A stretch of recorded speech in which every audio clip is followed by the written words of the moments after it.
Welcome to North Devon. My name's Ollie Walker. I'm a farmer here in Witheridge. I've been farming here for about 5 years, not from a farming background. Got a great opportunity to come and take on a family farm, so that led us down this path to think a bit more about meadows.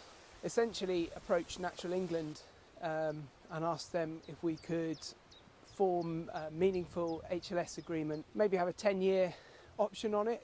So we went into GS7 restoration of traditional meadows, which has allowed us to restore about 50 hectares of grassland. Our meadows are in the late cut hay supplement, so we'll cut our meadows from the 15th of July.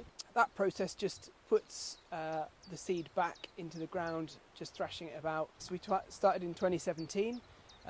We went on with green hay, which basically means you take a nice scalping of hay cut off of the meadow, and then our green hay came from a local meadow close by that was certified by Natural England. We organised a contractor to come in and power harrow our meadows, so basically kind of with a traditional power harrow. You can do it many ways, but we chose a power harrow because we felt that would disturb the turf enough, and then we spread the green hay, which was cut that day and transported just a few miles down to us, and then it was put into K2 rear discharge dung spreaders, so we had 2 of those running round, and we did 2 lots of about 50 bales in fact, so quite big amounts, big days.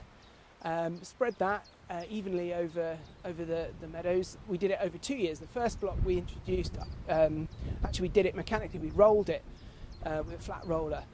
The second year I did it, I actually put sheep in straight away afterwards to tread the seed in, and obviously they would eat any forage that's there and poop out any seeds and just suppress any grass growth that was coming back as well. And then we left those meadows, maybe took a little bit of grazing October time, but certainly by Christmas we let them alone and let them grow up. And we didn't touch them again until the following July, towards the end of July, and that was the time when we came to take our first hay cut. And yeah, a lot of things changed, the diversity, but we've certainly seen a lot more wildlife, I'd say, a lot more insects. I mean, they are absolutely crawling with spiders, swallows and house martins everywhere. Yeah, it's lovely to see it coming on.